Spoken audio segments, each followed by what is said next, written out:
Let me tell you why you're here. You're here because you know something. What you know you can't explain. But you feel it. You're trying to free your mind. If you're a resident of Baltimore and you happen to have reported a crime, your data could be at serious risk. Thanks to Cyber News for this story. Baltimore, one of America's deadliest cities, leaks identities of residents who reported crimes.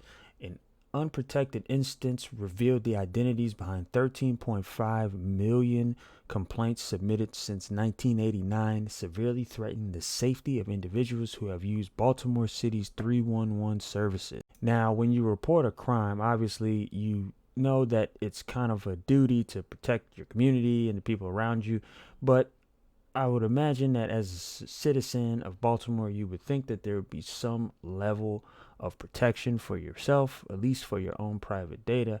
But according to Cyber News, that may not be the case. So back in May, they discovered an instance belonged to the city of Baltimore, and they said there was a database that got exposed that did not have any authentication or authorization systems to protect it against unauthorized hackers or attackers. Now, most of this data was leaked through the Baltimore City's 311 initiative.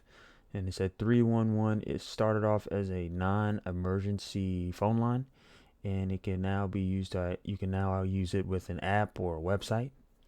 So even though it's meant for non-emergency services, according to the site, says some residents use it to submit accusations of crime. Exposing this type of data could imperil the ones reporting the crime, especially in a city with one of the highest homicide rates in the United States.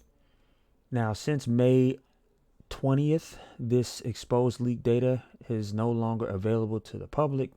But if you look here is some a screenshot of some of that leaked data. We have direct contact email information. We have a summary of the crime here and the time, and we have the contact's full name, all leaked, publicly available.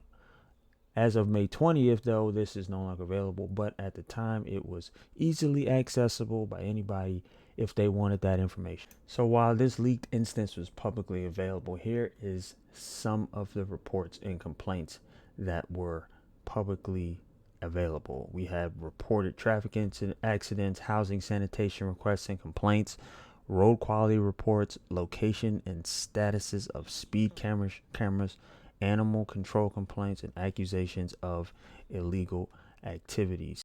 Now, this 311 service was launched back in 1996, so there is data that has been digitized that spans over decades that was available at the time.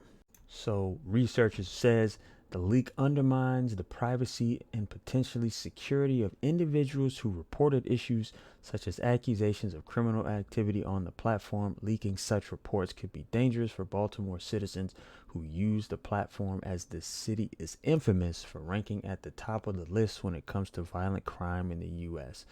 And it says, example, last year, Baltimore registered over 45 homicides per 100,000 residents, more than 8 times higher than the U.S. average. But let me know in the comments what you think about this. Is this a service that Baltimore residents should continue to use? Are you a resident of Baltimore? Have you used this before? Are you concerned that leaking data, like data being publicly leaked like this, could lead to more crime or potentially people being at harm's risk? Let me know if you're watching this on Rumble, Odyssey, or YouTube. Leave a comment, like, or subscribe if you're interested. Thank you for watching, and take care.